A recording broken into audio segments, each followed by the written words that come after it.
سلام دوستان عزیز، به کانال یوتیوب بافتنی با مینا خوش اومدید. امیدوارم که شاد و سلامت باشید. دوستان امروز براتون این مدل زیبا رو انتخاب کردم و گفتم که با شما به اشتراک بذارم و شما هم بتونید ازش استفاده بکنید. از این مدل میتونید برای بافت شال، انواع لباس‌های دخترانه و حتی مردونه و لباس‌های کودک استفاده بکنید. که برای بافتش میتونید از نخهای کتان هم استفاده بکنید و اگر برای کودک میبافید از نخهایی که مخصوص لباس کودک هستش میتونید استفاده بکنید. اگر خوشتون اومد عضو کانال بشید و با لایک و کامنت و سابسکرایب از کانال من حمایت بکنید. دوستان اگر آماده هستید بافتش رو با هم شروع میکنیم. دوستان برای بافت این مدل باید این تناسب رو رعایت بکنید. دونه هایی که سر میندازید باید مضربی از عدد 10 باشه و در انتها هم 7 دونه باید اضافه بکنید. ببینید الان توی این نمونه بافتی که انجام دادم ما 3 تا از این گل ها رو داریم. 3 تا 10 تا میشه 30 تا و 7 تا هم اضافه کردم، اینجا 37 دونه سر انداختم. و الان نمونه‌ای که میخوام ببافم براتون توضیح بدم رو با 2 تا از این گل ها شروع میکنم و 27 دونه سر میندازم. ببینید الان من 27 دونه سر انداختم و بافت رو شروع میکنم. این بافت نیازی به حاشیه و بافت کش باف و اینا نداره، میتونید مستقیما بافتتون رو با مدل شروع بکنید. فقط برای اینکه پایینش زیباتر در بیاد یک رج که جزء مدل نیست از رو بافته میشه. کل دونه ها رو رج اول از رو ببافید، بعد از رج بعد مدلتون رو باید شروع بکنید.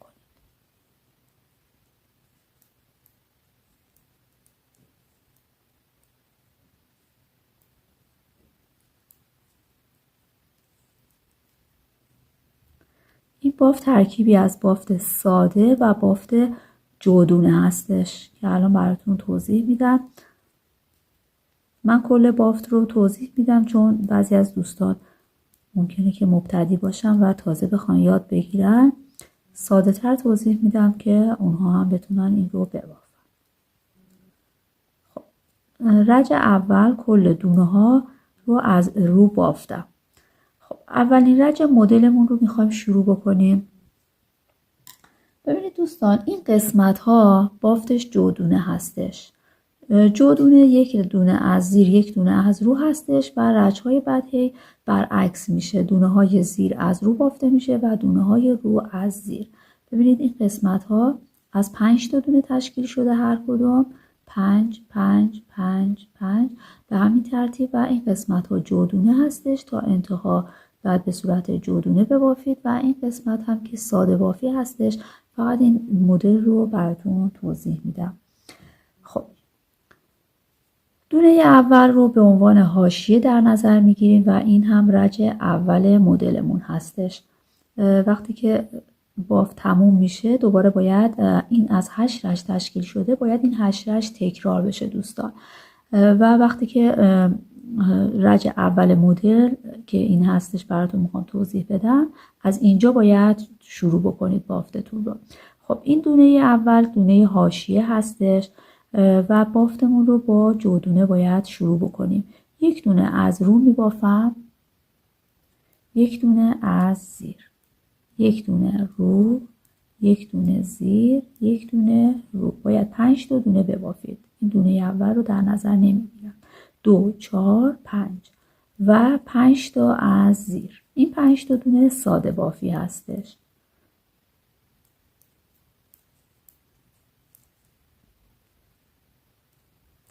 الان 5 تا دونه دوباره باید جودونه ببافید. یک دونه از رو، یک دونه از زیر.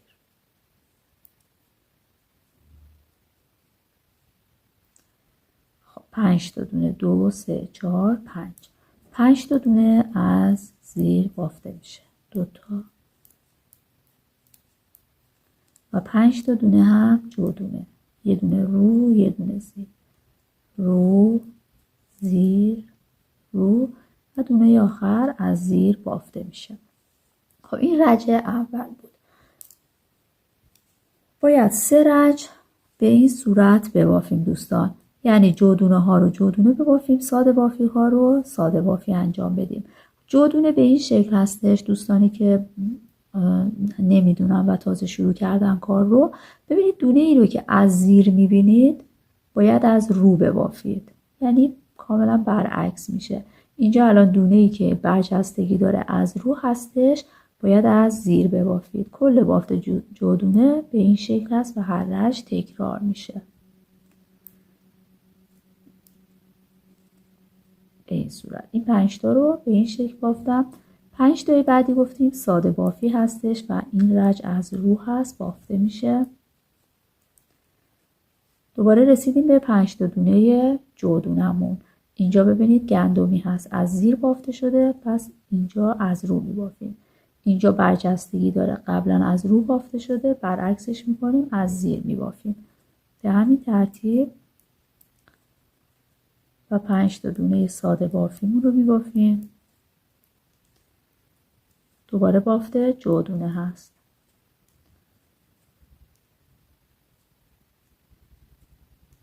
و دونه آخر از زیر بافته میشه. خب این رج دوم بود. رج سوم هم به همین شکل هست. جودونه ها رو میبافم. دونه زیر از رو بافته میشه، دونه رو از زیر. و اینجا گندمی ها 5 تا دونه از زیر بافته میشه، ساده بافی هست. جودونه ها رو میبافم.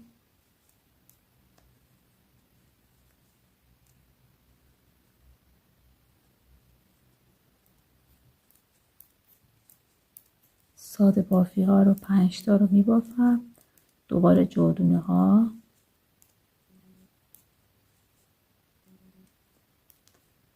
چهار رج باید به این شکل ببافیم و رج چهارم هستیم. رج پنجم که برسیم مدل رو توضیح میدم.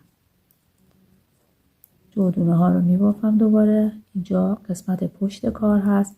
این 5 تا دونه از رو بافته میشه.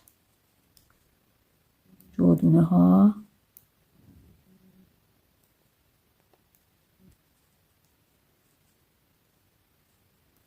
پنج تا دونه از رو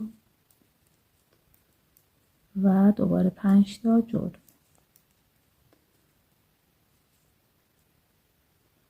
دونه آخر از زیر بافته میشه. پس 4 رج رو باید به این شکل ببافید که یه همچین طرحی رو بهتون بده. الان رج پنجم مدل هستیم و اون طرح رو باید بندازیم. ببینید این قسمت ها رو نگاه بکنید. اینا در واقع یک دونه هستش، ولی طوری بافته شده که دونه بلند، قدش بلند شده که الان براتون توضیح میدم که چطوری میتونید یک دونه رو به این صورت قدش رو افزایش بدید تا بتونید این مدل رو در بیارید. جودونه ها هیچ تغییری نمیکنه و من جودونه ها رو میبافم و دیگه توضیح نمیدم توی این قسمت ها. این 5 تا دونه رو بافتم. رسیدم به این 5 تا دونه‌ای که به صورت گندمی هست و ساده بافی هستش. ببینید دوستان، این دونه اول رو یک مرتبه میبافم. خیلی هم نمیخواد مثلا یا بکشید یا خیلی چیز، به صورت نرمال این رو میبافم و دونه رو هنوز در نیاورده یک بار دیگه میبافم. اینطوری که ببافید دوبار، وقتی که رج بعد میخوایم چی بکنید، ببینید این الان من بازش میکنم، ببینید از این دونه ها قدش بلندتر شده، به این صورت هستش. پس برای اینکه دونه ها رو به اون شکل در بیارید 2 دفعه به این صورت ببافید. خب این یک دونه. بعد اینا رو دیگه ساده بافی میبافم. 3 تا 4 تا جودونه هام رو میبافم.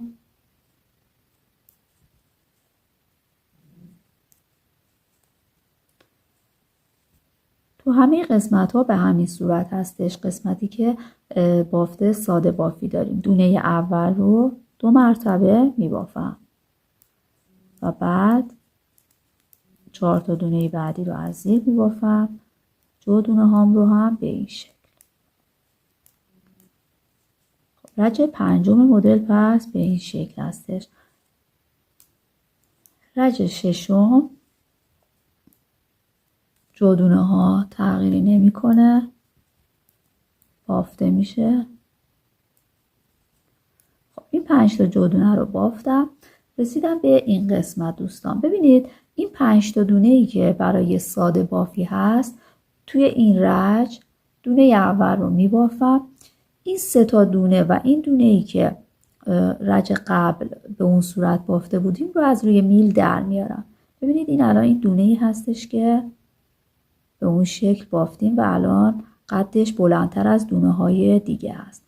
بعد که اینا رو در آوردید، این 3 تا دونه رو اول بگیرید، بعد این دونه رو از اینجا بگیرید و روی میل بندازید و بعد از رو بافته میشه به همین صورت. ببینید به این شکل در اومد الان. و بعد بافت جادونه داریم الان، اونا رو میبافم. خب الان رسیدم به دوباره به 5 تا دونه و دقیقا همون کاری که اون قسمت برای اون 5 تا انجام دادم اینجا انجام میدم. دونه اول رو میبافم از رو، این 4 تا دونه رو در میارم، این رو با دستم بازش میکنم به این صورت.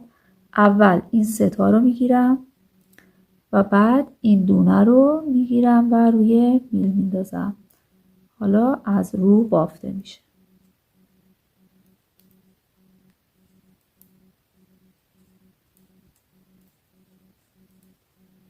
به این صورت در میارم و بعد بافت جادونم رو میبافم. حالا ما باید 2 مرتبه این کار رو تکرار بکنیم. قسمت ببینید یکی از این نمونه ها به این 2 تا نمونه داریم به این شکل.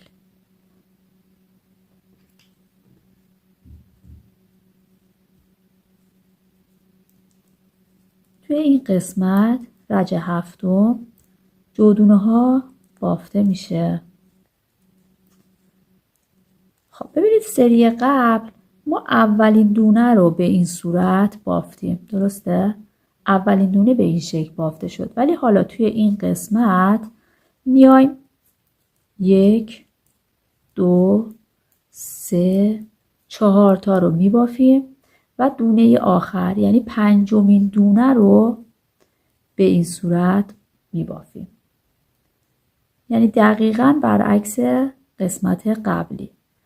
جادونه ها بافته میشه. 1 2 3 4 تا دونه از زیر بافته میشه و دونه آخر 2 تایی بافته میشه.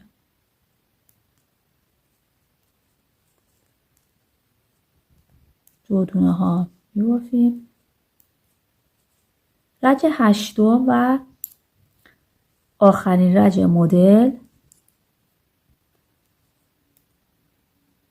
جادونه ها میبافم.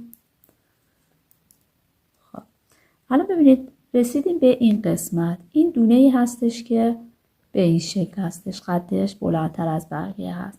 3 تا دونه رو در میارم. ببینید در واقع این 3 تا دونه که برای بافتمون هست و این یه دونه ای هم که به این صورت در اومده. این دونه بلند رو اول میگیرم و بعد 3 تا دونه که اینجا هست روی میل میندازم. یعنی دقیقاً برعکس اون کاری که قبلا انجام داده بودیم. 2 تا 3 تا این دونه بلند رو هم میبافم و اینم 5مین دونه به این شکل در اومد. پس 1 مرتبه توی اولین دونه اون کار رو انجام میدیم. 2 دفعه بافته میشه برای اینکه این دونه بلندتر بشه و سری بعد توی دونه آخر باید اون کار رو انجام بدید. خب جادونه ها بافته میشه. دوباره رسیدیم به این قسمت. 4 تا دونه رو در میارم. 1 2 3 4 تا. اول دونه بلند رو میگیرم میندازم رو میل و بعد این 3 تا دونه رو 1 2 3 و بعد از رو میبافم 3 تا 4 تا و دونه پنجم هم از رو بافته میشه. جودونه ها هم که به این شکل است.